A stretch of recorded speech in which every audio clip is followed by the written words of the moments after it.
Assalamualaikum warahmatullahi wabarakatuh. Kembali lagi di channel Pejuang P3K. Sebelum menonton, jangan lupa subscribe, share, like, dan komen ya. Langsung saja kita simak videonya.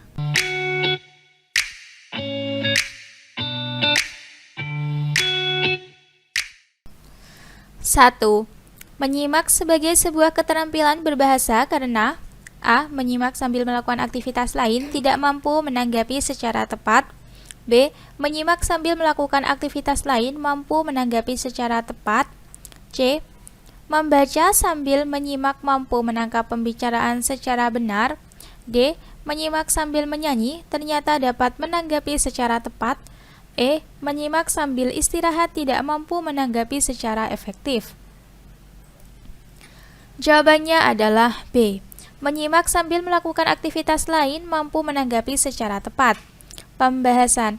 Menyimak adalah suatu proses kegiatan mendengarkan lambang-lambang lisan dengan penuh perhatian, pemahaman, apresiasi, serta interpretasi untuk memperoleh informasi, menangkap isi, serta memahami makna komunikasi yang tidak disampaikan oleh si pembaca melalui ujaran atau bahasa lain.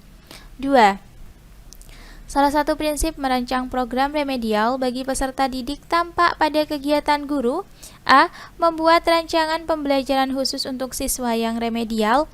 B. Menggunakan rancangan pembelajaran yang telah diserap dengan memperhatikan temuan, analisis evaluasi belajar siswa.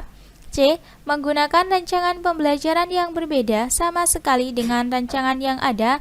D. Merancang tes ulangan saja tanpa ada pengulangan penjelasan materi. E. Menggunakan ujian yang sama dengan materi yang diremedial. Jawabannya adalah B. Menggunakan rancangan pembelajaran yang telah diserap dengan memperhatikan temuan, analisis evaluasi belajar siswa. 3. Di bawah ini merupakan pengidentifikasian materi pembelajaran yang menunjang pencapaian kompetensi dasar. 1. Potensi peserta didik, karakteristik mata pelajaran, relevansi dengan karakteristik daerah. 2. Tingkat perkembangan fisik, intelektual, emosional, sosial, dan spiritual peserta didik. 3. Kebermanfaatan bagi peserta didik, struktur keilmuan, aktualitas, kedalaman, dan keluasan materi pembelajaran. 4. Kemampuan guru dan ketersediaan referensi. 5. Relevansi dengan kebutuhan peserta didik, tuntutan lingkungan, dan alokasi waktu. 6. Dana yang tersedia. Dalam mengidentifikasi materi pembelajaran yang diampu, guru harus memperhatikan antara lain nomor A. 1, 2, 3, 4. B. 2, 3, 5, 6. C. 1, 2, 3, 5. D. 1, 2, 4, 5. E. 3, 4, 5, 6. Jawabannya adalah B. 2, 3, 5, 6. 4. Hasil pengolahan nilai bahasa Inggris oleh Pak Rudi menampilkan bahwa dari 32 siswa, kelas 7 ternyata 28 siswa memperoleh nilai di atas atau mencapai KKM. KKM yang ditetapkan untuk pelajaran bahasa Inggris adalah 70, dan 4 siswa mendapat nilai di bawah KKM yang ditetapkan. Dari ilustrasi di atas, penilaian yang demikian disebut penilaian A. Penilaian acuan patokan. B. Penilaian acuan norma. C. Penilaian objektif. D. Penilaian terpadu. E. Penilaian menyeluruh. Jawabannya adalah A. Penilaian acuan patokan. Pembahasan. PAP merupakan suatu cara menentukan kelulusan siswa dengan menggunakan sejumlah patokan didasarkan pada batas kelulusan atau KKM. 5. Minggu depan akan dilaksanakan ulangan harian dan berencana untuk menggunakan soal tipe uraian. Di bawah ini yang termasuk langkah-langkah menulis soal tes uraian sebagai berikut adalah A. Melakukan analisis KI dan KD serta indikator. B. Mendefinisikan tujuan-tujuan pembelajaran dan lingkup bahan ajar yang mestinya diungkap. C. Menyusun kisi-kisi. D. Membuat atau menulis soal. E. Membuat pedoman penskoran. Jawabannya adalah C. Menyusun kisi-kisi. Pembahasan. Langkah-langkah menulis soal tes uraian. 1. Mendefinisikan tujuan-tujuan pembelajaran dan lingkup bahan ajar yang mestinya diungkap. 2. Menyusun kisi-kisi. 3. Membuat atau menulis soal sekaligus dengan kunci jawaban. 4. Mengorganisasikan tes menurut tipe-tipe soal yang dibuat. 5. Membuat petunjuk pengerjaan soal dan penskoran. 6. Mengadakan uji coba. 7. Merevisi soal. 6. Standar penilaian pendidikan diatur dalam Permendikbud RI nomor A. Permendikbud RI nomor 22 tahun 2016. B. Permendikbud RI nomor 23 tahun 2016. C. Permendikbud RI nomor 24 tahun 2016. D. Permendikbud RI nomor 25 tahun 2016. E. Permendikbud RI nomor 26 tahun 2016. Jawabannya adalah B. Permendikbud RI nomor 23 tahun 2016. 7. Sejumlah kemampuan yang harus dimiliki peserta didik dalam mata pelajaran tertentu sebagai rujukan untuk menyusun indikator kompetensi adalah A. Standar kompetensi. B. Kompetensi dasar. C. Kompetensi dasar mata pelajaran. D. Kompetensi. E. Standar kompetensi lulusan. Jawabannya adalah C. Kompetensi dasar mata pelajaran. 8. Perkembangan teknologi memungkinkan pembelajaran tidak lagi dilakukan tatap muka di dalam kelas, akan tetapi juga bisa dilakukan secara virtual atau jarak jauh dengan prinsip-prinsip pembelajaran berbasis teknologi. Pembelajaran model ini berbasis web dan bisa diakses menggunakan jaringan internet dimanapun dan kapanpun siswa berada. Pembelajaran yang demikian disebut pembelajaran A. Blended learning. B. E-learning. C. Learning by doing. D. Self-learning. E. Efficient learning. Jawabannya adalah E. Efficient learning. 9. Seorang guru sebelum melaksanakan pembelajaran mempersiapkan perangkat pembelajaran, setelah menyusun indikator pembelajaran lalu menyusun tujuan pembelajaran. Hal ini termuat dalam A. Silabus pembelajaran. B. Rencana pelaksanaan pembelajaran. C. Rencana penilaian pembelajaran. D. Analisis KI dan KD. E. Program semester. Jawabannya adalah B. Rencana pelaksanaan pembelajaran. Pembahasan. Indikator dan tujuan pembelajaran adalah komponen dari rencana pelaksanaan pembelajaran. Pada silabus tidak terdapat indikator dan tujuan pembelajaran. 10. Kurikulum dikembangkan berdasarkan prinsip bahwa peserta didik memiliki posisi sentral untuk mengembangkan kompetensinya agar menjadi manusia yang beriman dan bertakwa kepada Tuhan Yang Maha Esa, berakhlak mulia, sehat, berilmu, cakap, kreatif, mandiri, dan menjadi warga negara yang demokratis serta bertanggung jawab. Pernyataan tersebut di atas sesuai dengan prinsip pengembangan kurikulum. A. Tanggap terhadap perkembangan ilmu pengetahuan, teknologi, dan seni. B. Relevan dengan kebutuhan kehidupan. C. Menyeluruh dan berkesinambungan. D. Berpusat pada potensi, perkembangan, kebutuhan, dan kepentingan peserta didik dan lingkungannya. E. Merata dan sesuai dengan Pancasila pertama. Jawabannya adalah D. Berpusat pada potensi, perkembangan, kebutuhan, dan kepentingan peserta didik dan lingkungannya. 11.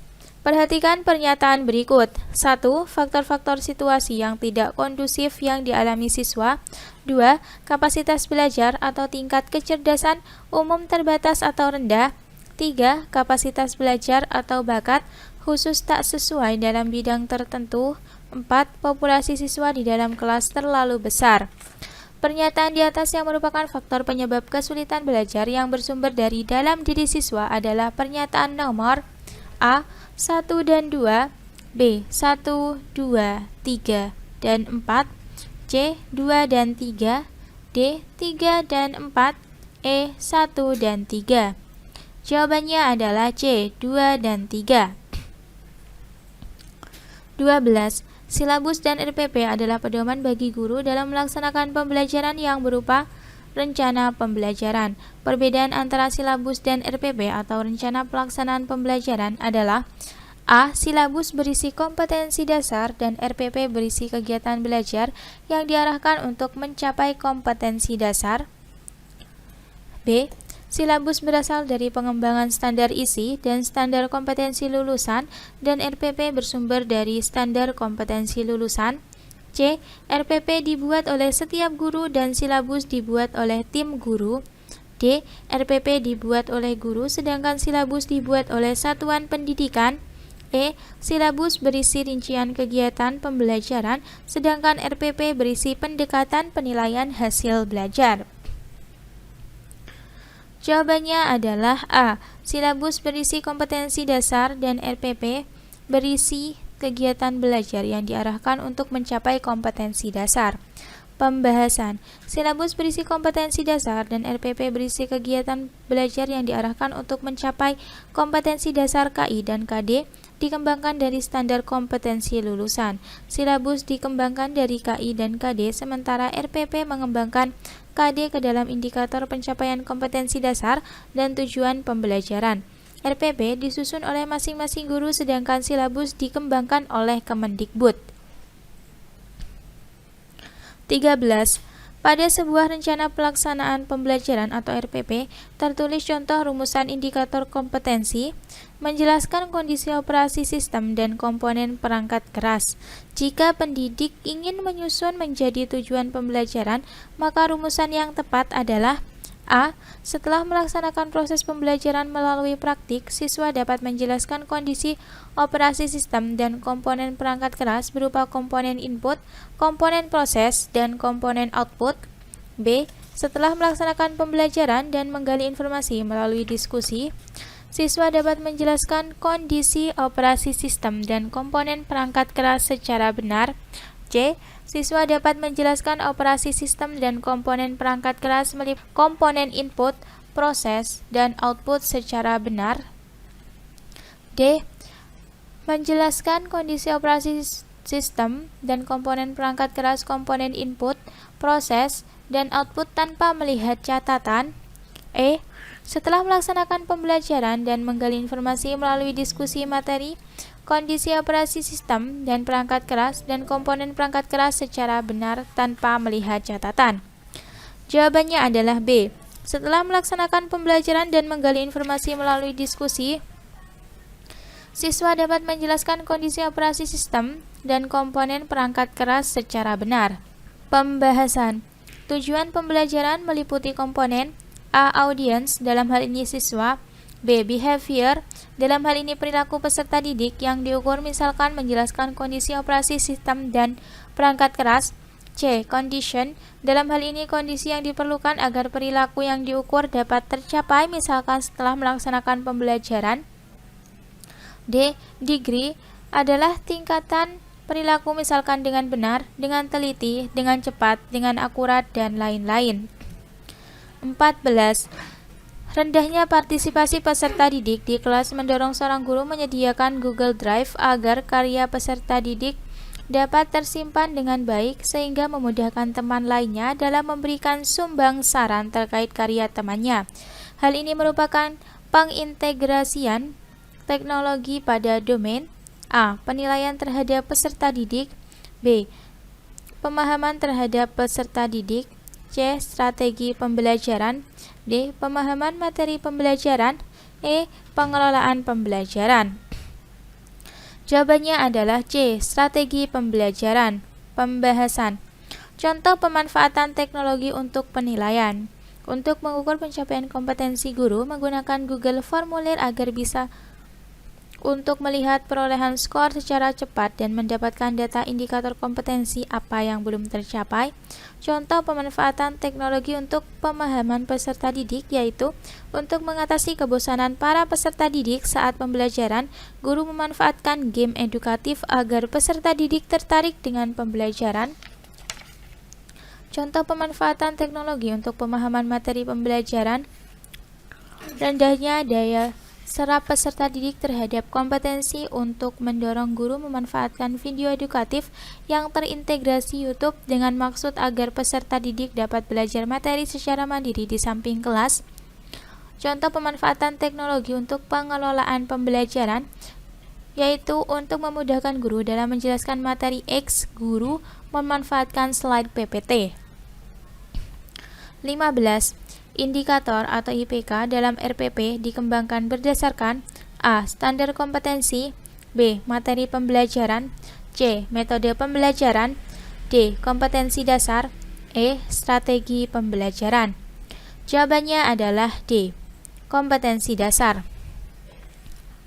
16. Ridho adalah anak rajin, memiliki sikap yang baik, dan bahkan sering mewakili dalam kegiatan Olimpiade Sains Nasional. Tapi pada hasil laporan belajar, dia memiliki 5 nilai yang di bawah KKM. Tindakan Anda sebagai wali kelas adalah A. Siswa tersebut tetap naik kelas dengan pertimbangan peserta OSN. B. Meminta masukan dari guru-guru terkait naik tidaknya. C. Mendiskusikan dengan orang tua Ari terkait masalah ini. D. Tidak naik kelas karena tidak memenuhi kriteria kenaikan kelas. E. Naik kelas karena sikap ridho baik. Jawabannya adalah D. Tidak naik kelas karena tidak memenuhi kriteria kenaikan kelas. Pembahasan Permendikbud nomor 20 tahun 2016, KI1 dan KI2 kompetensi sikap minimal baik, KI3 dan KI4 kompetensi pengetahuan dan keterampilan tuntas. Batas ketidaktuntasan KI3 dan KI4 adalah maksimal 3 mata pelajaran. 17. Dalam suatu pembelajaran diperoleh data banyak siswa yang tidak aktif, maka Anda sebagai guru harus mengubah pendekatan pembelajaran yang tepat. Pendekatan yang tepat untuk mengatasi hal tersebut adalah A. Konstruktivisme, B. Kontekstual, C. Saintifikatif, D. Deduktif, E. Induktif. Jawabannya adalah C. Saintifikatif. Pembahasan A. Membentuk konsep mandiri, B. Membuat pembelajar bermakna, C. Pembelajaran aktif, D. Pakem konsep, berpikir logis, E. Terampil dalam membuat kesimpulan. 18. Saat merancang pembelajaran, seorang guru ingin menyederhanakan konsep atau prinsip atau hukum yang kompleks sehingga memperjelas penyajian pesan secara tertulis. Media apa yang paling tepat dipilih oleh guru tersebut? A. Bagan, B. APE atau alat permainan edukatif, C. Flip chart, D. Foto, E. Gambar. Jawabannya adalah A. Bagan. Pembahasan Bagan merupakan media yang membantu untuk menyajikan pesan pembelajaran melalui visualisasi dengan tujuan materi yang kompleks dapat disederhanakan sehingga siswa mudah untuk mencerna materi tersebut. 19. Pandangan belajar sebagai perubahan tingkah laku yang relatif permanen merupakan pandangan belajar yang dipergunakan oleh teori belajar. A. Behaviorisme, B. Kognitivisme, C. Kognitivisme, D. Konstruktivisme, E. Inquiry. Jawabannya adalah A. Behaviorisme. 20.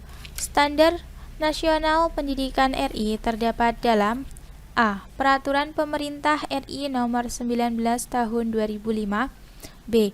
Peraturan Pemerintah RI Nomor 20 Tahun 2005, C. Peraturan Pemerintah RI Nomor 21 Tahun 2005, D. Permendiknas RI Nomor 32 Tahun 2005, E. Permendiknas RI Nomor 20 Tahun 2007. Jawabannya adalah A. Peraturan Pemerintah RI Nomor 19 Tahun 2005. Terima kasih sudah menonton video ini. Jangan lupa like, comment, share, dan subscribe channel ini. Sampai jumpa di video selanjutnya. Semangat!